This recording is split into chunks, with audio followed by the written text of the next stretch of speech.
Welcome back to The Reason Solution. I'm your host, Mark Reason. Every now and then, the platform gives me a gift. My guest is Hakim Richard Savoy. He stepped into one of the most powerful supply chain leader roles in American history, and he's doing it. He's a proud Philadelphia, but even more so, a proud North Philadelphia. Yeah. So without further ado, I'm gonna let him introduce himself in his own way. And I want you to start off the interview like this. I want the people to know about like your early childhood. Like where you grew up, what made you grow into the man that you are, and paint a picture for us. Yeah, thank you, Reese. Like, the audience know your name is Reese? Or Nah, not yet. they do now. All right. No, I appreciate the opportunity to share and dialogue. Growing up, for me, I've got tons of memories, and there's probably like days and days we could talk about that. But to me, fundamentally, it comes down to mom and dad. And for me, I've got two beautiful sisters that were in the house. My father's side of the family, his younger siblings were always around. In the Savoy family, I was the only boy in that generation, and I was the firstborn grandchild of my grandparents. And so I got a little extra attention. A lot of people are interested in my well-being and a family environment, right? But I'll tell you something that shapes me today as a man. Every day, it's a challenge. Sometimes it's a struggle where you got to really take self-examination. So I had an excellent example of manhood in my house, right? I didn't know God or Jesus at the time, or if you call him Muhammad or Yahweh, whatever you call him, I didn't know him. Okay, At the time I was young. I did know that man who provided food, clothing, and shelter, who loved my mother, who was the nurturer, the disciplinarian, the role model, the example setter, the expectation setter, not through a bunch of extra conversation, just watch. I mean, he read voraciously. And when I trace my love for books back, but it's really interesting though, Reese, because he left us and transitioned to the next phase of his life in July 25th, 2016. And I have a number of his books here. I go through his books. He's put notes for me. Okay, cool. And he's put tabs and his references and cross references, and where he believes that the author contradicts the truth of facts, he'll put those notes in. So he used books as a tool. Mm-hmm. But because I watched him and his relationship to books, I have a different reverence for him. Like I won't write in my books. I'll write in another in a composition book. They get a stain, if they get a mark, or if the page is wrinkled, I freak out.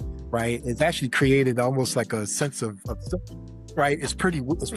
I write in my books, man. Maybe you need to get some Post-its, man, and put it in there. I got him, right? But everybody say, oh, you just like it does. I'm not just like him. Like I said, you look at his books, you could tell his books in my library from my books, right? Mm-hmm. But going back to that, I didn't know any other way, right? So they got my father and my mother married 19 and 20, right? In 67. I got married in 20 and 20. My wife was 21 in 89. People are like, oh, you're too young and blah, blah, blah. Well, I didn't know I was too young. I'm looking at my example, and if he survived his battle with cancer, they would have hit their 50-year anniversary in November of that year. I just that as an example to me was normal. It wasn't exceptional. It was normal, right? And so I watched how he respected my mother. I never saw them in a 1,500, 1,700 square foot shitty row house with neighbors on both sides. I've never saw them argue, right? Now, they've been married that long, they had to have disagreements. So I don't know if they waited till we went to bed and went in the basement, or they went out to front to the car, or whatever they did. They were mature about it, yeah.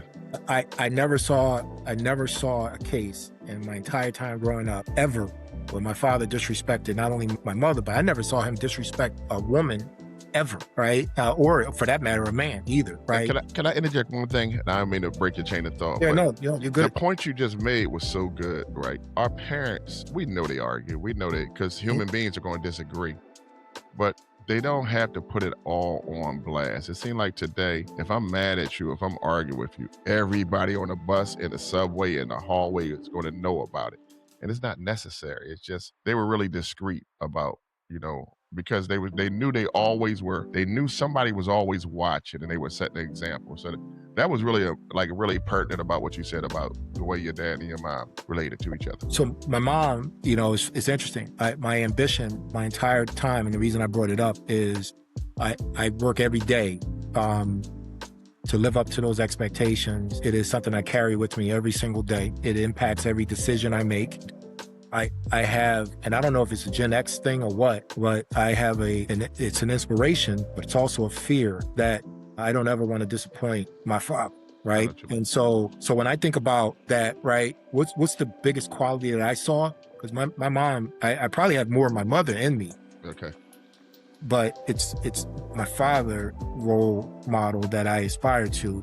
And so that inspires the pursuit of discipline, self-control, and you talked about focus. I had another piece of inspiration, which was the birth of my son. My oldest son is an adult with Down syndrome, and he was born to us. It was our first child. I think the geneticist said that it's spontaneous, and we could have had 670 children, and one of them would have had Down syndrome. It happens to be our first one. So to me, creator doesn't make a mistake, right? I know that's right. Yep. We put special people with special families, but what it did was we were married young, and I think me having those two examples, one who needs me, and two, the role model, that helped me immensely. Because I tell my wife all the time, the person she married, the boy she married, and then the young professional and career pursuer, and now I'm the cranky old man, or she's probably been married to 3 or 4 different people, right? And we know the young boy one with the baseline jump shot fall away. But yeah. For sure. and I still can hit that shot, Reed. My knees are shot, but I can still hit it. Ain't no lift though, but you got the arc. That's right. But I think that discipline, my father was just a model of discipline. You don't let other people dictate how you react and respond. That's entirely your power. They control what they do, but you control how you respond, what you do. Now, you got to come to my classroom, right? I tell my kids all the time, I had a debating group this year I was in charge of. And I said, you can't control how people treat you, but you can always control how you respond to how they treat you. That's right. Because otherwise they'll be having you on a string, because you'll be jumping all around all day responding to everything somebody says. It's not healthy, and it's just not a healthy way of living off how people respond to you. No, it's that difference between checkers and chess, right? I'm not, just because I didn't respond in your timing doesn't mean that I forgot, and doesn't mean I won't respond at some point. But I'll do it at my choosing, if I choose, and it'll be thoughtful. And so when you feel whatever I need you to understand, it'll be in a constructive, well thought out way. It won't be some emotional thing that puts either of us in danger of doing something that's negative to our lives, right? But you will, if I want to show some level of discipline or corrective action that I want to inspire in you, it'll be, I try to remove the emotion out of it, because number one, you can't understand what I'm trying to share if I'm coming at you in that negative kind of way. So to me, that discipline piece is paramount, right? Because ego and emotion, actually, even with the best of intent, if that's leading your message, you'll never be heard, and your intent is go by the wayside. So you earned your bachelor's degree of science from Delaware Valley College, university now, and your MBA from Eastern University. Walk me through your educational journey. How did those 2 institutions shape your professional and leadership roles that you're in today? So they had big impacts on my leadership role, but it all began with my mother and father providing me that education in elementary level through middle school. And when I got to high school, I met people that were smarter, some of them brilliant, right? But they didn't have confidence. And, they didn't understand where their identity, purpose, and direction. The Nia. That's right. So my father instilled in us identity. We knew who we were. We knew where where our people came from, what they did before they were engaged in the transatlantic trafficking of humans, right? And we also knew what we've done to contribute to this nation's history and culture. And so, when I got to high school, I wasn't shrinking violet, but when I got into Trig 2 was hard, okay? And I had to apply a level of discipline around academics and studying, that school came easy for me and all the other classes and stuff. But I met something that to me was a challenge. And I met this person in my class, and she had this stuff. And I asked her, hey, can we study together? She knew the answers. She knew the formulas. She knew everything. We get to class. Dr. Wolf is asking, puts the equation on the board and said, hey, who knows next step? I'm waiting for her. Yeah. She helped me. She sloped in her chair, put her head down. And I was just like, are you kidding? I raised my hand and boom, right? Oh, a great job. The class, Walter Biddle Saul High School for Agricultural Science. It was at the time in 82, 83 was the first school year. For me, ninth grade, that school was still about 65, 70% white and about 25 African-American. And then the remainder was a multitude of other nationalities and ethnicities. And the classroom was pretty similar, okay? And it started to dawn on me when I brought that problem home and talked about it. It dawned on me that as smart and as brilliant as she was, her lack of confidence was the fact that she was not instilled at a younger age with, she didn't know about Hashishat and Zinga. She didn't know about Mali, Songhai.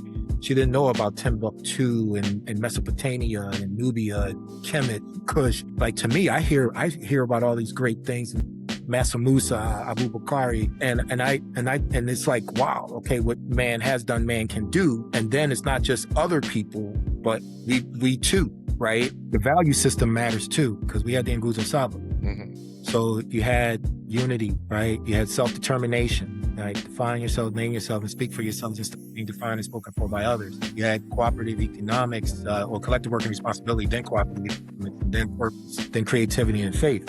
And then, to me, being grounded in that and understanding those principles, those values, understanding your history, you go into an environment to compete. Like, I wanted to compete, and I was I had not had enough exposure to the broader set of our community to understand that what my experience was not everybody's experience. It wasn't until I got outside of, family or external family bubble that I realized that others had different experiences that look like me and may not be in a position. So then I said, what has to be true to try to bring some of that out? And so I tried to start creating relationships and conversations and things of that nature. But, it's the thought I had was, how do you get that into what we considered at the time mainstream education to drive that? By the time I got out of Saul and to Del Val, because at Saul you had to pick a major or so in your last year, and I picked meat science, and that took me into food science at Del Val. And at Del Val, it was interesting because in the first couple of years you got the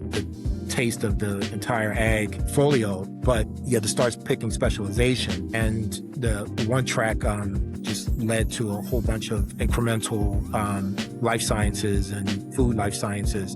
And to me, I understood that extra piece was going to be the difference, and at least I kind of thought it would be based on what I was seeing in the job market. That extra piece was going to be beneficial to a career that could go as far as I wanted to take it. And so Del Val to me was another proving ground, right? Because I approached all these things like competition, and then by the senior year, I was already married and had Kimi on the way, second semester senior year. And so to me, I was in a no-fail mode, like that incremental pressure of, number one, I had the high expectation of never failing or disappointing my father. Two, okay. I got now a queen that, and people, you're too young, you should have waited to a year or two after you got out of school. And then now we're expecting, and I've got a little one coming. And it's, to me though, that some of that was out of necessity, some of it was out of training, and some of it was out of behavior modification based on the role model and examples. So it's funny that you say that. And I think I've never told you this, but I told everybody else this. It's funny, two boys from North Philadelphia, different sides of North Philadelphia. Didn't my self-awareness and understanding of our culture, our history, and what we've done as a people on this continent and before this continent came from you. We just had conversations, and I was curious, and then you would say something, and I didn't know any of that. So I would read, And then you would say something. I'm like, how does dude know all this stuff? All that stuff that you gave, that your parents gave you gave to me. And that's why it made me a better reader. It made me a studier of my history and my culture. You made me a little radical at first, that I was a little hard to deal with at home. I really was. You know, it was some stuff that was happening. I'm like, no, we don't do that. We ain't frying this. We ain't put this on our head. So, you know, but I never told you that. But I tell my wife that all the time. My open book to our history, African American history, and that's from the continent to here, was you, and just talking to you. You ain't force feed me anything. It just always came out of you in conversation because it was in there. And we had we easily clicked, and it worked. And I want to thank you for that. I definitely do. All praises due to the creator on that. Like you don't like know who you're blessed to be around. If you are care about the people you're around and you stay true to yourself, hopefully, you know, that happens organically. And I see you doing it even more with your work with children, your work with youth in terms of sports, and using sports as a tool to teach life lessons. Bill does it as well. Yeah. And I think that's the same spirit, right? And it's really at Del Val, I put a scholarship in place for in my father's memory to bring more African American youth or children or young adults into the agricultural sciences and the life sciences, because his belief was that we needed to understand how to feed ourselves in the production of food, and then we needed to understand our environment and the things that occurred in the environment that are impacted by our behavior as people, and how either to adjust for it or control it. And that's why he felt that science and technology, he got that from Marcus Garvey, that science and technology would be critical in the work of redemption and advancement of our people. And so to me, to hear that through interactions, through philanthropy or whatever, that we continue that on. Again, it's a different way than the way my father did it, but it's the same spirit and methodology. So as we transition to this next question, I want our audience to just glaze by what Brother Hakim says, and I call him Hawk. So the Honorable Marcus Messiah Garvey. Look it up, get the book. Don't do the cliff notes. Just read about the true Honorable Marcus Messiah Garvey. So behind all the corporate achievements and the board seats and the billion-dollar budgets, who is Hakim Savoy at his core? What keeps you grounded through all of this? Identity first, understanding who I am. Every time I look in the mirror, it's not a surprise. I know I'm self-aware. And so to me, the most important thing to me, besides any of that, is the family. And so my children, my queen, been blessed to be with my wife since I was 16 going on 17 years old. It'll be 41 in September, years together. So that is central to me. But my sons, I have 4 sons. They're all young men now. 2 of them have started their own family and have their own wife and children. So my grandpop, Pop. 3 times, 2 granddaughter. My granddaughter has my heart though, right? I'm trying to go the rest of my days on this planet without ever telling her no. Okay. I don't know if that's possible, but so far she's 6 and I haven't done it yet. I pass it on to her mother, her father, my wife, when I know a no is in order, but I just don't have the heart to do it. The grandson I'm a little different with. That's right. Yeah, that's right.